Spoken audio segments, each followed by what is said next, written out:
Harry's arrival at the Dursleys' home disrupts their mundane and strictly ordinary lives, as they struggle to come to terms with the presence of magic in their midst. Despite their reluctance and discomfort, they reluctantly agree to take Harry in, albeit begrudgingly. Under their roof, Harry grows up unaware of his true heritage and the extraordinary events surrounding his infancy. The Dursleys go to great lengths to suppress any mention of magic or Harry's wizarding background, seeking to maintain their facade of normalcy at all costs. However, as Harry approaches his 11th birthday, mysterious letters begin arriving for him, signaling the start of his journey into the magical world and the revelation of his destiny as the boy who lived. Despite these peculiar occurrences, Harry is clueless about his magical origins and attributes them to mere coincidences or his imagination. As Harry's 11th birthday approaches, he remains oblivious to the magical world awaiting him, unaware of the extraordinary destiny that awaits him beyond the confines of his mundane existence. As Uncle Vernon attempts to hide Harry from the onslaught of letters, the situation escalates into absurdity. The relentless delivery of letters follows them to the remote shack, shattering Uncle Vernon's hopes of evading them. Despite his efforts to maintain control, Uncle Vernon's fear and frustration are palpable as he grapples with the inexplicable events surrounding Harry.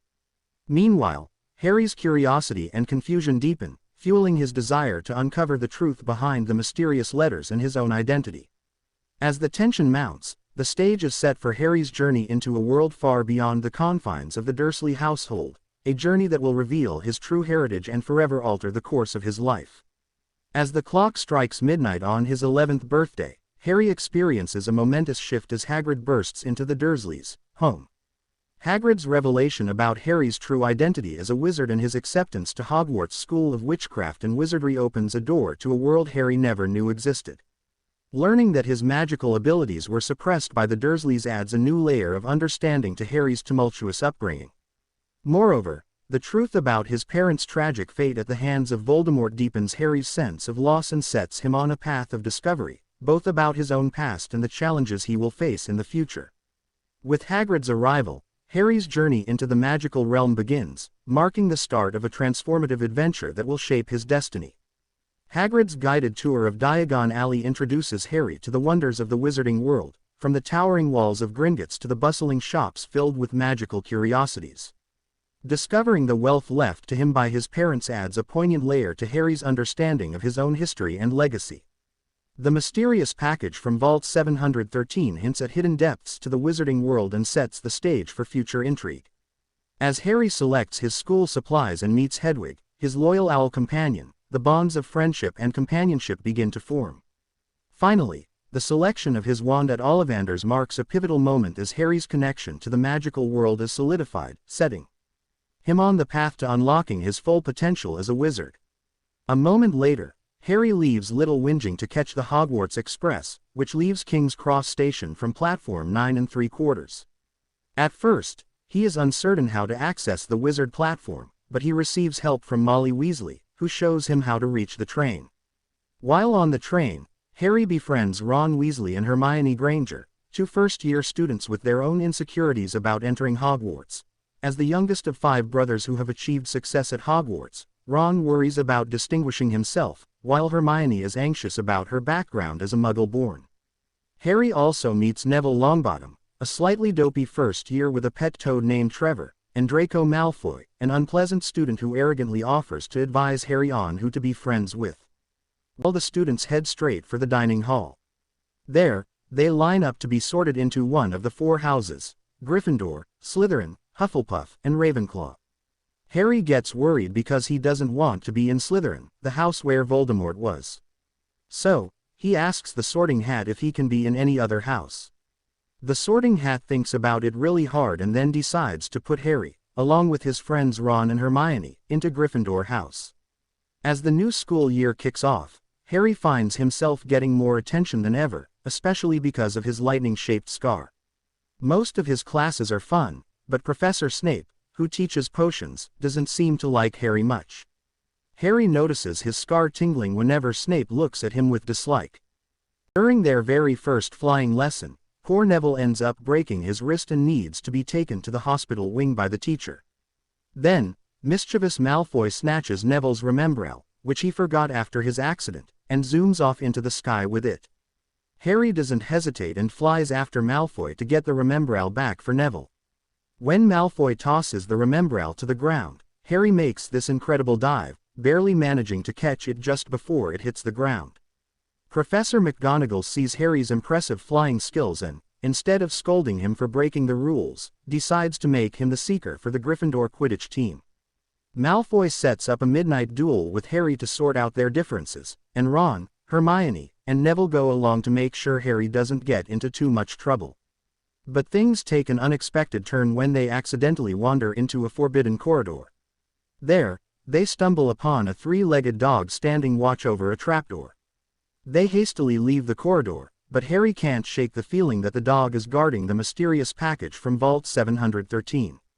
On Halloween night, chaos erupts when a troll is spotted roaming the school.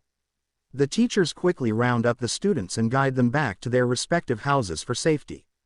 However, Harry and Ron sneak away to find Hermione, who had been in the girls' bathroom and missed the warning. Little do they know, they stumble upon the troll, which has also found its way into the same bathroom. In a daring move, Harry and Ron manage to knock out the troll and save Hermione. Despite the danger, this unexpected encounter strengthens their bond, and they become inseparable friends. Then, during Harry's first Quidditch match, disaster strikes when his broom starts behaving strangely, as if it's been jinxed.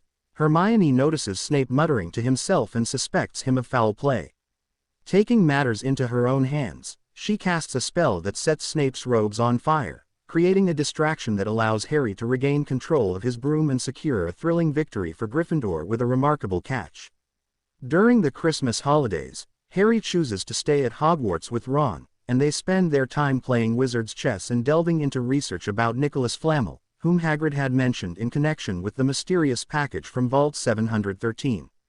On Christmas morning, Harry receives a slew of presents, including a rare invisibility cloak with a note stating that it once belonged to his father. Intrigued, Harry decides to test out the cloak that night and stumbles upon a peculiar room with a large mirror. When Harry peers into the mirror, he's astonished to see his deceased parents and other unknown relatives gazing back at him. The experience leaves him deeply moved and curious for more. Returning to the mirror the next night, Harry is startled to find Professor Dumbledore waiting for him.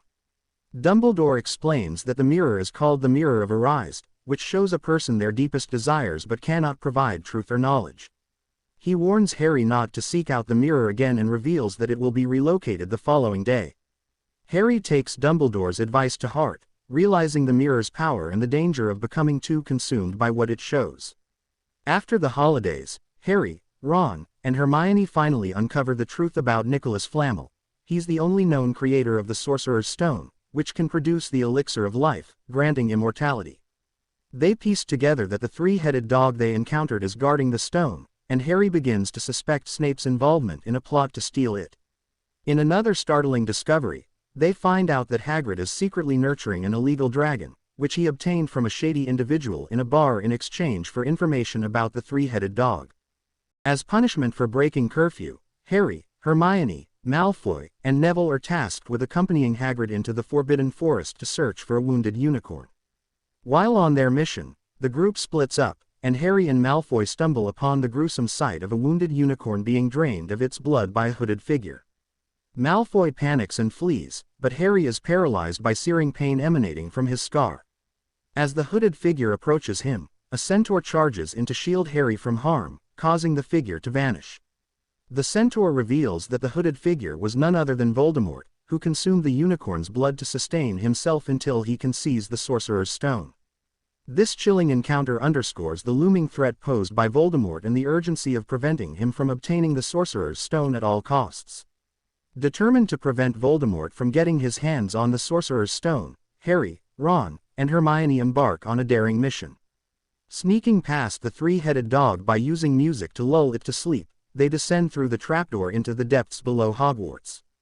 Their first obstacle is Devil's Snare, a deadly plant that ensnares them with its snake-like tendrils.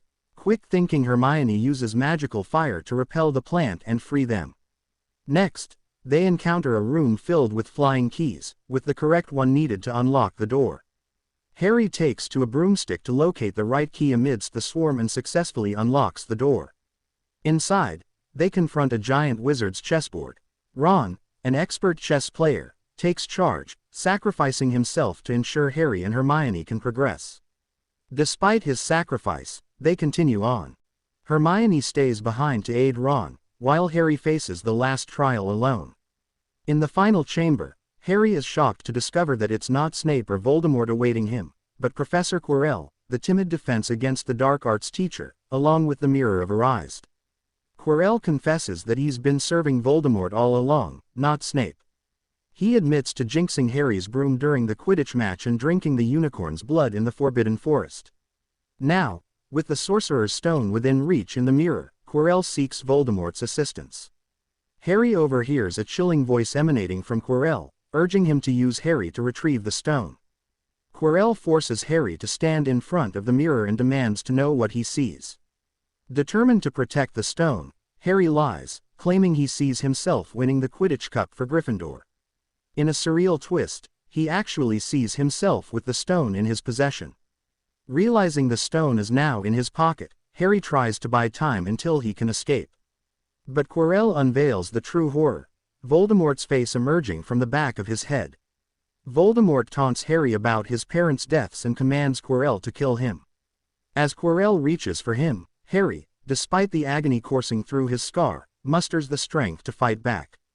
In a desperate move, he forces physical contact with Quirrell, causing the Dark Lord to recoil in pain.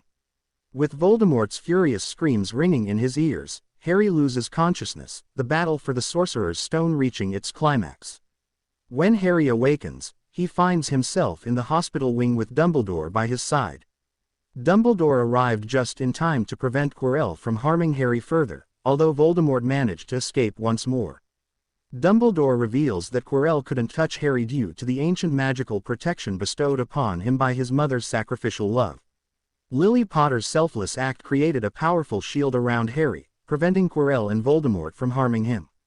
Dumbledore explains that Harry was the only one able to retrieve the stone from the Mirror of Erised because he desired to find it without any intention of using it for selfish gain, unlike Quirrell and Voldemort. Though Voldemort wasn't vanquished, Harry's actions thwarted his plans for the time being. At the end of year banquet, Slytherin House is celebrating their 7th consecutive victory of the House Cup. However, Dumbledore surprises everyone by awarding last-minute points to Harry, Ron, Hermione, and Neville, tipping the scales in favor of Gryffindor.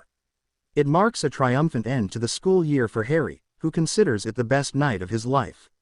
Filled with gratitude for the friendships he's made at Hogwarts, Harry heads back to spend the summer with the Dursleys, content in the knowledge that he's surrounded by true companions who have stood by him through thick and thin. Thank you so much for watching. Don't forget to like, share, and subscribe.